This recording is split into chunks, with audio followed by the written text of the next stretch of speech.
Bueno, buenas a todos y a todas. Hoy en Todo Tu Pádel nos acompaña Pablo Aimá. Yo creo que sobran las presentaciones, así que, ¿qué tal, Pablo? ¿Cómo estás? Muy bien, Pablo, muchas gracias. Bueno, vamos a hablar de varias cosas hasta que nos dé tiempo. Hay que aprovechar el tiempo al máximo porque ya sabemos que tienes una agenda bastante apretada, pero yo sí que quería empezar o intentar empezar por el principio de todo. He estado leyendo, buscando entrevistas y he visto en algunos sitios que dice que empezaste con 14, otros con 16 años. ¿Cuándo empezaste a jugar al pádel y por qué empezaste a jugar al pádel? Pues ahora ya no recuerdo exactamente si fue con 14, 15 o 16. Yo creo que fue a los casi 16 años que empecé a jugar. Había jugado tenis, había jugado no mucho, pero se me daba bien. Y me frustré un poco porque noté que a pesar que había empezado con 12 años, ya cuando jugaba a los 14 veía que había jugadores como en su momento Boris Becker, que había ganado ya un gran torneo y tenía apenas unos años más que yo. Entonces dije, ostras, si quiero ser un número uno en esto, se me pone muy difícil. Y bueno, hablé con mi entrenador y mi entrenador me dijo que tenía que entrenar mucho más para estar a ese nivel y bueno, lo vi difícil y como siempre me ha gustado intentar dar lo máximo y llegar a lo más alto, con el tenis era un poco frustrante. Y justo en ese impasse de tiempo tenía un amigo que me dijo, bueno, si el tenis no es lo tuyo, pues ¿por qué no juegas al pádel? Y yo dije, pero ¿qué es el pádel? Y recién habían construido una pista de pádel cerca de donde vivía yo, en Argentina, en Bellavista, y mi amigo me llevó allí para jugar unas partidas y bueno, ya por la base que tenía del tenis, sin tener ni idea, ya estaba, cada uno que pasaba por la pista me lo iba puliendo. y, y a ver, y jugábamos uno contra uno, fíjate que no teníamos ni idea de pádel. Y entonces me ve el profesor de pádel de allí y cuando me mira me dice, ostras, tú juegas bien. Y se metió en pista y nos pusimos a jugar. Y me dijo, ¿por qué no te pones las pilas? Yo te puedo dar unas clases. Y ahí empezó todo. Le cogí el gustillo y vi que en pádel sí que tenía futuro. Bueno, la pregunta entonces es obligatoria. Sé que no está bien comparar y que te costará elegir, pero ahora mismo si tuvieras que elegir entre tenis y pádel, ¿con cuál te quedas, Pablo? A ver, es que tenis jugué poco, me encantaba, pero mi pasión ha sido el pádel desde que lo conocí a día de hoy y no lo cambiaría por nada. Bueno, decías que comenzaste, como no, allí en tu tierra de origen, no en Argentina, Sí. y hubo un momento en el que tomaste la decisión de venir a España. A mí me gustaría saber cómo fue esa decisión, porque entiendo que no es algo fácil, aunque tengas algún patrocinador detrás o incluso llegar aquí con trabajo, pero ¿cómo es esa decisión? Pues bueno, primero no fue España, primero fue Brasil, porque jugué de los 16 hasta los 19 años en Argentina, acabé jugando el circuito profesional, me convertí en un jugador que entraba directamente en cuadro, que sería en su momento como un World Padel Tour, un jugador que ya pasaba todas las previas estaba en cuadro y en ese momento que realmente estaba con un nivel muy bueno, con futuro de poder entrar entre los mejores jugadores. El pádel empieza a caer en Argentina, empieza a haber una crisis como siempre ha habido crisis en Argentina y en todos los países americanos, sudamericanos y bueno, que es algo bastante común. Y resulta que veía que años atrás los patrocinadores que tenía cuando no era todavía un jugador consolidado me apoyaban, me pagaban todo, bueno, apostaban al 100% por mí. Y cuando empecé a jugar profesional, vi que la crisis hizo que se recorten gastos, cada vez había menos patrocinadores y se me hacía cada vez más difícil costearme el circuito.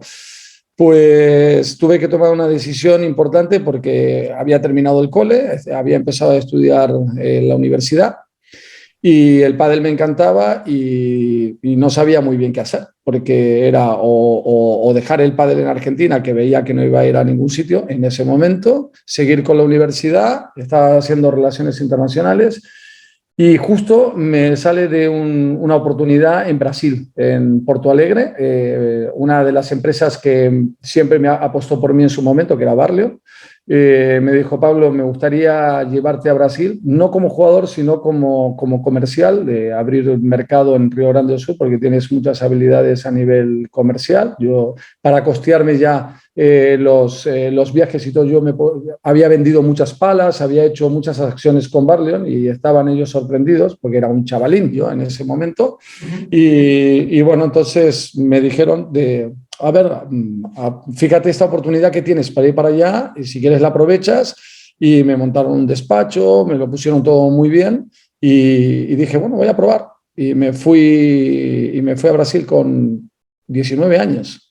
Empecé mi tarea como comercial, se me dio muy bien, estaba contento, pero yo decía que lo mío era el pádel. Y entonces el pádel empieza en Brasil a crecer más, a hacerse cada vez más conocido, como está pasando ahora en Europa, que está pasando lo mismo. Y entonces me ofrecieron, claro, como mi nivel era muy alto de juego, me ofrecieron los mejores clubes para dar clases y entonces ahí empecé a crear una escuela. Y estuve 7 años en Brasil como entrenador. Y luego de esos 7 años, cuando en Brasil veía que el circuito profesional no crecía porque no había inversión a nivel profesional, había muchos amateurs, pero muy poco a nivel profesional. Y todo el tiempo me llegaba información de que en España todos los argentinos que jugaban en su época conmigo se habían ido a España y estaban triunfando, estaban empezando a jugar el circuito. En su momento era Padel Pro Tour.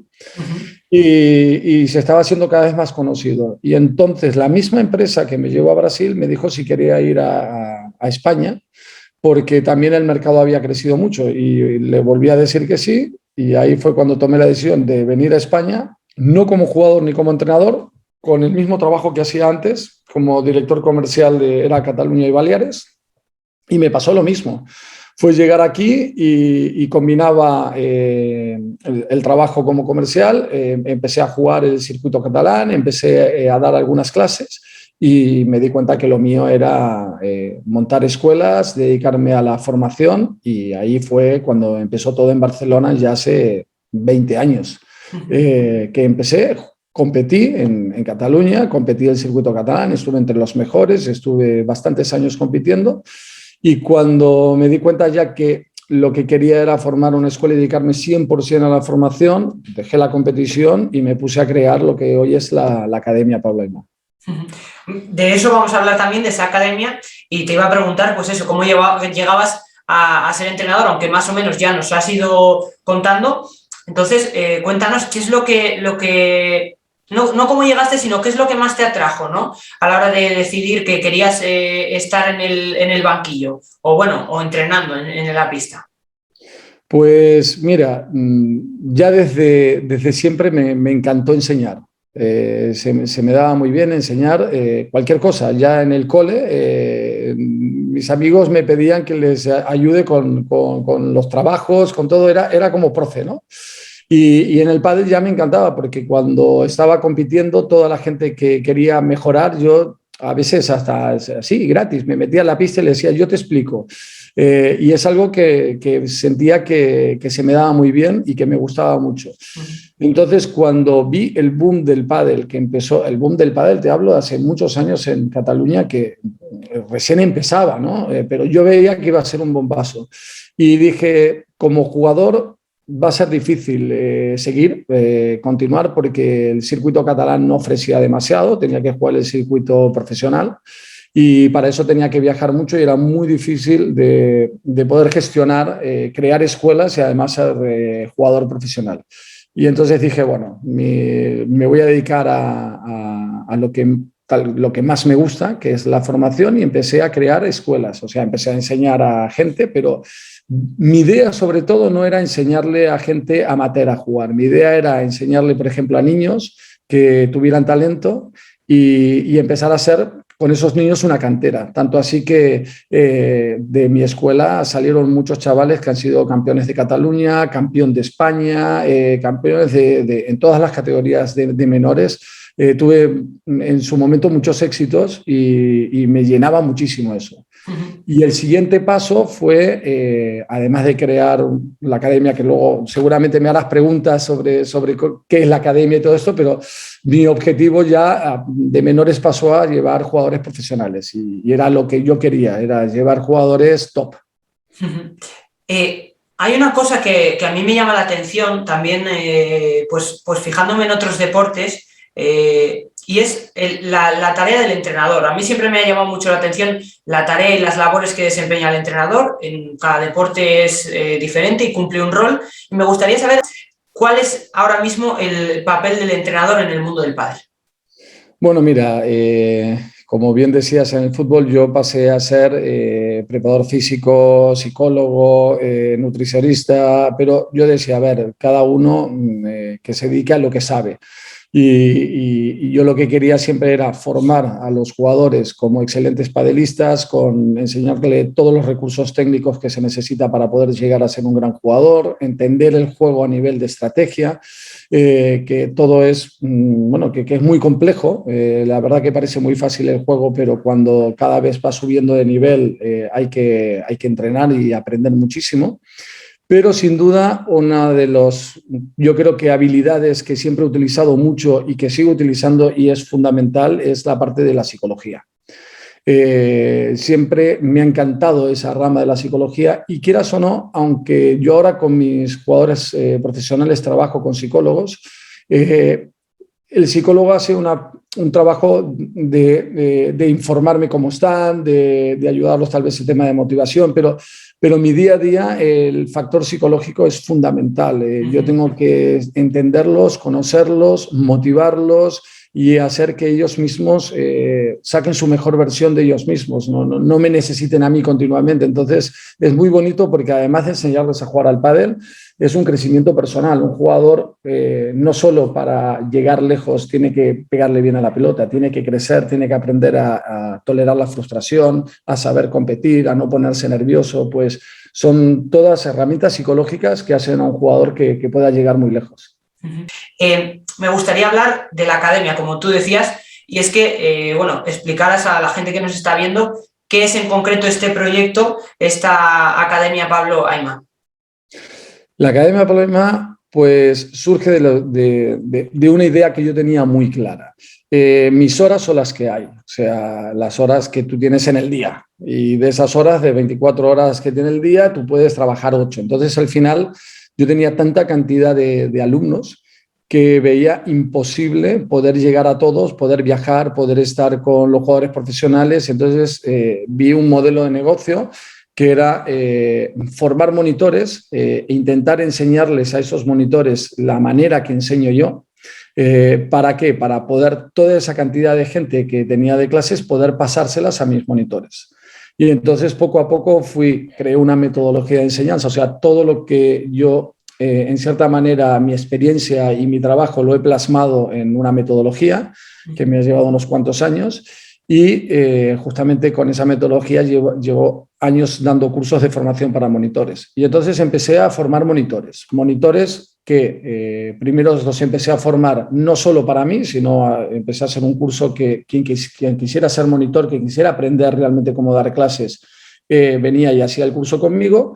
Y yo veía que de la gente que venía, los que tenían más talento, pues me los quedaba yo para mí. Y entonces empecé a crear una estructura de monitores que luego fui a los clubes y le vendía un servicio al club, que le digo al club, si tú quieres tener en tu club realmente unas escuelas con calidad, que trabajen muy bien, que todos hablen el mismo idioma, pues yo te puedo ofrecer este servicio, que es un servicio de escuelas con una metodología y la gente verás que estará contentísima.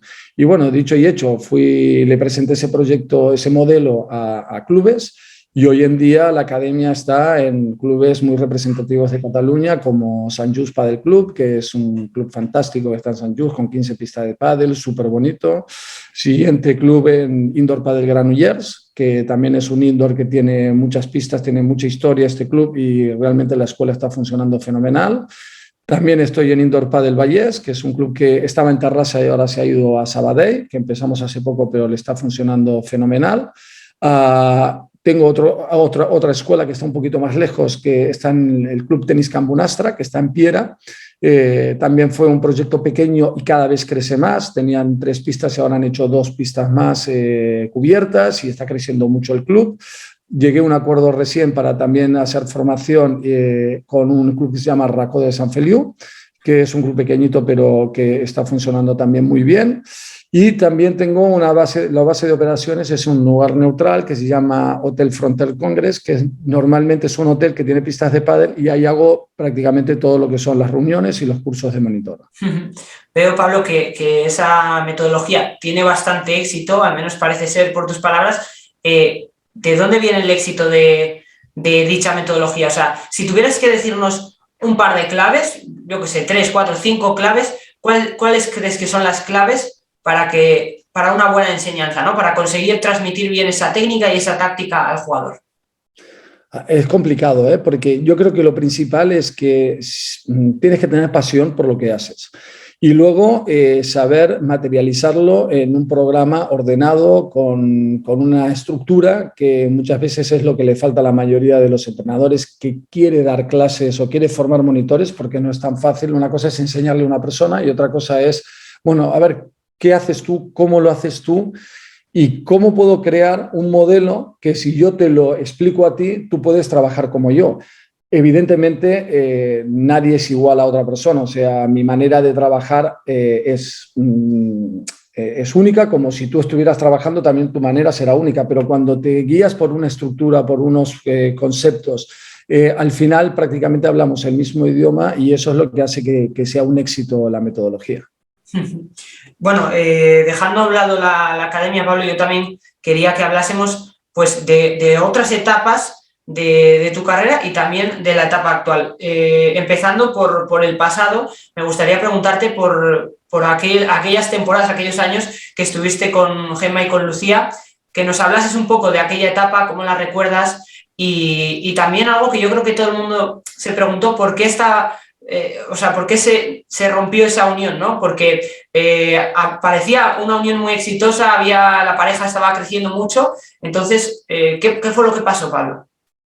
Pues mira, yo a Gemma y a Lucía las entrenaba antes de que empiece el proyecto. Yo a Lucía la entrené 3 años con Eva Galloso, cuando jugaban en el circuito catalán.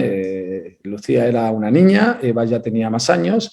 Y las entrené mucho tiempo y llegaron a ser número 1 de Cataluña y ahí fue para mí el primer despegue de Lucía.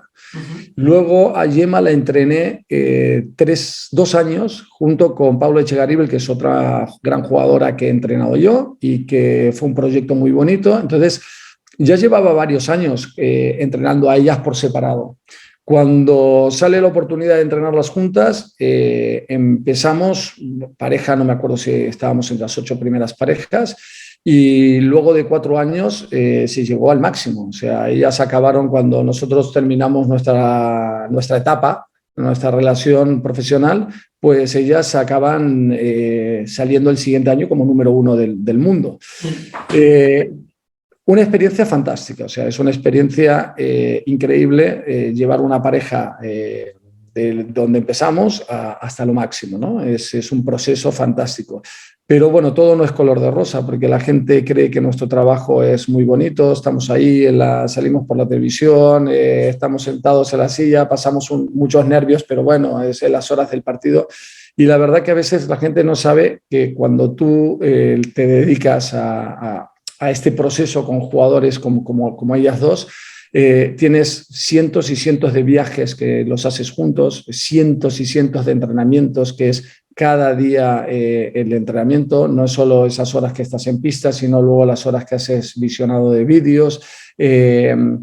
Luego, cuando ganas va todo muy bien, pero cuando pierdes se genera siempre sensaciones que hay que saber llevarlas, pero que no es fácil porque muchas veces se generan situaciones un poco, que no se las recomiendo a nadie, ¿no? Porque parece todo muy bonito, pero no es tan fácil ese proceso, que tú como entrenador también tienes que exigirles, les tienes que decir que esto es así, así, así, tenemos diferentes formas de ver las cosas. Y es un equipo, pero en un equipo 4 años estando todos los días juntos, absolutamente prácticamente todos los días, porque al final era entrenar, jugar el campeonato, hacíamos siempre semifinales o finales, por lo tanto nos pasábamos hasta el domingo, el lunes volvíamos, o sea, he vivido más con ellas que con cualquier otra persona que pueda tener cerca de mí, ¿no? Y yo creo que la relación, ese tipo de relación se hace muy fuerte, pero también genera muchas veces situaciones un poco de tensión. Y cuando al final de año nos llegamos a conseguir exactamente los objetivos que queríamos, a pesar de que ellas terminan número 2 del ranking y luego sale el número 1, yo creo que hubo un momento de desgaste. El cuarto año hubo un desgaste de la relación en donde ya no era lo mismo, ¿no? O sea, entrenarlas, viajar con ellas ya no era tal vez tan emocionante ni para ellas ni para mí. Y yo creo que eso ha hecho que, como ciclos, como creo que todo tiene ciclos, a veces es mejor decir, bueno, mira, lo hemos hecho fenomenal. Si seguimos, ¿qué pasa? Si seguimos, ¿lo haremos mejor o no? Porque cuando ya consigues prácticamente todo lo que quieres y hay una relación ya con desgaste, a veces no sé si conviene continuar o no, porque puede ser que tires por la borda todo lo bueno que has hecho, ¿no? Y entonces, bueno, fue una decisión que al final tomaron ellas de decidir cambiar de entrenador y, bueno, yo lo acepté perfectamente. Le dije que lo que quería era que ellas estén ahí. Habíamos trabajado mucho tiempo, muchos años y muy fuerte para que ellas consigan lo que querían, su sueño.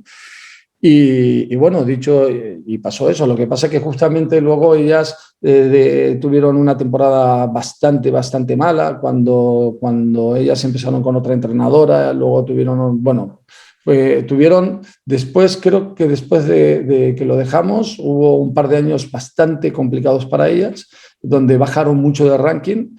Y ellas tuvieron que tomar una decisión también muy complicada porque era prácticamente o romper la pareja o decidir volver a intentarlo y se fueron a Madrid, cogieron un gran entrenador y empezaron de nuevo y les funcionó. Yo creo que todos los 4 años invertidos que tuvimos más todo lo que ellas fueron aprendiendo, más lo que ha aportado los nuevos profesionales que ellas han tenido en su vida, pues eso le ha vuelto a ellas a dar un salto y a volver al número 1.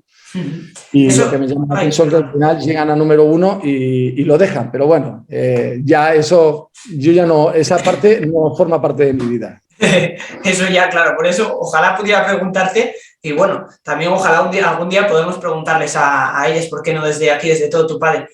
Bueno, eso hablando del pasado, Pablo, pero ahora vamos a hablar del presente. Cuéntanos cómo es el trabajo con Arantxa Zuosoro y con Victoria Iglesias. Bueno, como ya te dije, yo creo que a mí me encantan los desafíos y la formación y llevar a los jugadores a que realmente saquen su mejor versión. Yo conocí a Arantxa siendo una jugadora que ya para mí tenía mucho talento, tenía que mejorar mucho, tenía que aprender muchas cosas y pasamos toda una etapa donde entrenaba a ella y a Anela Brito, que la sigo entrenando, que fue una etapa muy buena. Yo creo que fuimos puliendo muchas cosas, aprendiendo.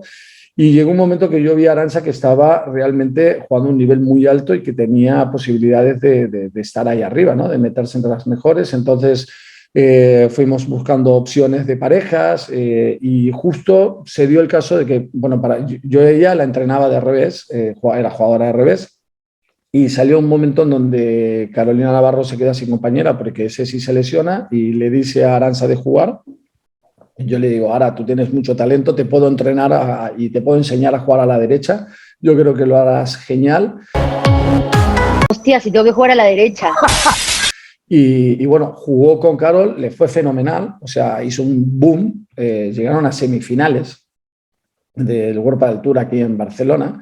Y entonces cuando terminó el año, claro, Carol volvió con su compañera, con Ceci, y yo le dije a Arantxa que claro, que tal vez lo que teníamos que hacer era buscar una compañera ahora de revés, bueno, o de derecha. Ella podía jugar de cualquiera de los dos lados y surge la oportunidad de de Victoria Iglesias, que es una gran jugadora, que había llegado a tener resultados muy buenos y luego hubo una etapa que no había sido muy buena, que había ido cayendo en el ranking, pero que yo creía que tenía talento, y formamos este tándem junto con el entrenador de Victoria, que se llama Javi Peña, que trabaja en Sevilla con ella, y nosotros aquí con Aranza, y el proyecto un exitazo, porque este año ha sido brutal. Pasar de ser la pareja, no me acuerdo ahora qué número estaba, pero estábamos bastante lejos de estar entre las 8 mejores parejas, y ahora meterse entre las top y estar pareja número 7 es fantástico, o sea, es un subidón brutal. Bueno, hemos hablado de dos parejas del mundo del pádel femenino y me parece obligatorio preguntarte por cómo ves al pádel femenino, en qué situación está y si crees que en algún momento se va a equilibrar un poco la balanza con el masculino, sobre todo a la hora de hablar, por ejemplo, de los premios y, bueno, etcétera, etcétera. Me encantaría que se iguale con el tema de los premios. Yo creo que las chicas se lo están currando muchísimo. A ver, anteriormente el circuito femenino realmente yo creo que estaba muy lejos de lo que es el circuito femenino que hay hoy en día, porque eran jugadoras bastante amateurs que entrenaban un poco y estaba jugando el circuito profesional, y ahora realmente para estar ahí hay que entrenar muchísimo, como el masculino. Entonces en eso se ha igualado mucho el nivel profesional, el nivel de entrenamientos, de dedicación. A nivel de visualizaciones, por ejemplo, cuando se hacen los streamings o pasan directamente por Gol Televisión, los partidos, las chicas están teniendo una tirada brutal. Sí. Yo no te podría decir si es 60-40, 70-30, la cantidad de gente que sigue, o 50-50, porque me encuentro un montón de gente que me dice que le gusta más el circuito femenino que el masculino, sí. Que suele pasar, que ya no es un caso, ya me ha pasado en varias situaciones. Entonces, yo creo que las chicas se han ganado un espacio importantísimo en el circuito femenino. A nivel de premios, todavía le queda mucho esto. Y es un tema que ojalá que vaya cambiando, porque creo que se merecen igualar o acercarse mucho más a lo que están ganando los chicos. Bueno, Pablo, vamos a ir ya con las últimas preguntitas para cerrar. No te quiero tampoco robar mucho más tiempo, pero sí que me gustaría saber la opinión de un profesional y alguien que está metido en el circuito sobre todos estos cambios, ¿no?, que ha habido últimamente, pareja, este revuelo de repente que se ha montado. ¿A qué crees que se debe esto? Bueno, a mí realmente todos estos cambios me disgustan bastante, porque a mí yo siempre he visto el pádel desde dos puntos de vista, como entrenador, como jugador, apasionado del deporte, pero también con un modelo de negocio. Y yo creo que para gente que está mirando la pantalla y de repente que es aficionado al pádel y ve estos cambios, de verdad que da una imagen un poco pobre, ¿no? Porque que se monte un proyecto con patrocinadores por detrás que cada vez están invirtiendo más dinero, y que de un día para el otro un jugador o el otro decida no quiero jugar más, yo no lo veo serio. Yo creo que esto va a tener que cambiar, porque al final dejan en el aire, no es una decisión que solo les afecta a ellos, les afecta a todos, les afecta al equipo, les afecta a los entrenadores, al preparador físico, al claro, porque cuando se separan, ¿quién se queda con quién? Les afecta a los patrocinadores. Un patrocinador de repente vende un proyecto, apuesta por un proyecto se dice cuando ves que los dos jugadores van vestidos iguales, llevan la misma pala, entonces no apuestan por un nombre, apuestan por algo que piensan que en 3-4 años le pueden llegar a sacar una rentabilidad, y de repente se encuentran con esta situación bastante caótica de cambios cada vez más rápidos, porque antes las parejas duraban mucho más, ahora parece que duran un plis-plas. Y yo creo que esto debería cambiar. ¿Y por qué? Y yo creo que el por qué es algo que está en las generaciones actuales. O sea, la gente joven realmente quiere las cosas demasiado rápido sin entender que todo lleva un proceso. Es para mí la tendencia que está pasando, y lo veo mucho cuando entreno niños a las escuelas o adolescentes, y de repente entreno gente con 40, con 45 años, la manera muchas veces de pensar es diferente. Por ejemplo, una persona de X cantidad de años, no sé, 40, 45 años, un empresario, por ejemplo, que toda la vida lleva currando y no le sale un smash, no se cabrea, tira la pala y dice, no puede ser. Entiende que va a tener que tirar muchos cubos, muchos carros para que le salga. Y hoy en día, en todo, parece que los chavales tienen que entrar a la pista y ya jugar bien, tienen que jugar con el compañero y ya entenderse, ir a jugar y ya tener resultados. Y eso no es verdad. Lo que está claro y está más que garantizado es que cuando hay un proyecto, ese proyecto más tarde o más temprano siempre sale rentable, porque cuando una pareja se conoce bien, que no es en el primer año, muchas veces en el segundo, en el tercero o en el cuarto año, los resultados son mucho más garantizados que si tú estás cambiando todo el tiempo.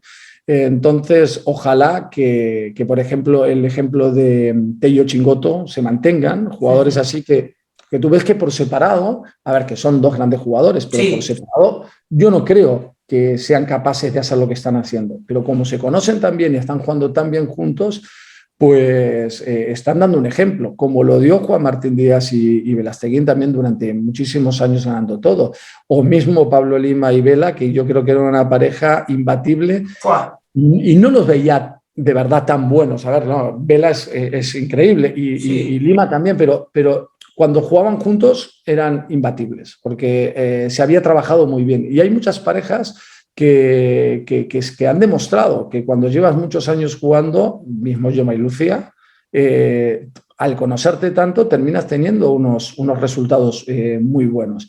Yo no creo que se tenga que probar un año y si no funciona un año. A veces te digo, prueban 3 meses. Sí, a veces sí. Por lo tanto, yo en esto creo que debería haber un cambio de mentalidad, que aprendan a trabajar, a creer en un proyecto, porque eso es bueno para todos y además es bueno para la cabeza, porque no se puede ir por la vida, ahora me pongo las pilas, me motivo un montón y al cabo 2 resultados malos y ya la culpa la tiene mi compañero o no me gusta el entrenador de mi compañero o lo que sea y ya miran para otro lado cuando al final, yo siempre digo, si tú tienes un nivel, al final vas a tener un compañero de... Esto a la gente, a los panelistas no les gusta esto que digo yo, porque siempre la culpa es del compañero, pero tanto en los profesionales como en los amateurs. Y yo siempre digo una cosa, si tú criticas tanto a tu compañero, ojo, mírate a ti, porque tú tienes siempre más o menos el compañero que te mereces. Si tú fueras mucho mejor, no jugarías con esta persona, ya estarías jugando con otra. Entonces, si estás jugando con quien estás jugando, también es porque tu nivel tampoco es tan alto. Entonces, ¿por qué no mejoras tú y le das libertad a tu compañero también que mejore? Pruebas y tal vez en un año o 2 de repente se nota una diferencia y se ve clara y entonces ahí tendrás que tomar una decisión, ¿no? Pero no inmediata. Claro. Esto es lo que hay en el caos de los cambios de parejas que hay últimamente. Pues bueno, un gran análisis y bueno, también casi hasta, me atrevería a decir, una lección de vida, ¿no? Para la gente más joven de tener otra filosofía diferente de vida. Bueno, pues voy ya con la última. Esta, Pablo, a mí me parece la pregunta más difícil, pero bueno, yo ahí te la dejo, a ver qué nos sueltas. Tú que trabajas tanto con cantera, ¿nos podrías decir un nombre? Si tuvieras que decir un nombre o si quieres un par de nombres, una pareja, que dijeras, mira, yo creo que esta pareja está ahí escondida, pero que van a pegar un boom y los vamos a empezar a ver colarse en cuadro próximamente. ¿Quién dirías?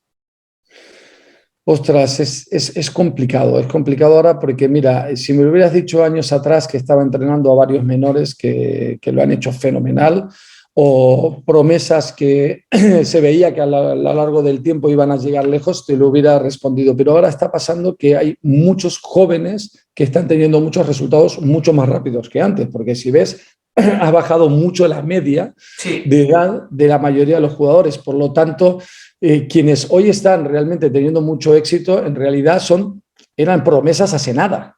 Y está viniendo una camada muy grande de jugadores así. Por lo tanto, ahora no te puedo decir jugadores que estén marcando la diferencia, porque los que están marcando la diferencia, ya muchos de ellos ya son muy jóvenes. Bueno, era muy difícil la pregunta, pero aparte creo que la has solventado con creces, Pablo. Pues nada, hasta aquí la entrevista. Muchísimas gracias de parte de todo tu pádel. Mucha suerte para el circuito y para todos tus proyectos, Pablo. Pues muchas gracias a ti, Pablo, y espero que nos veamos muy pronto.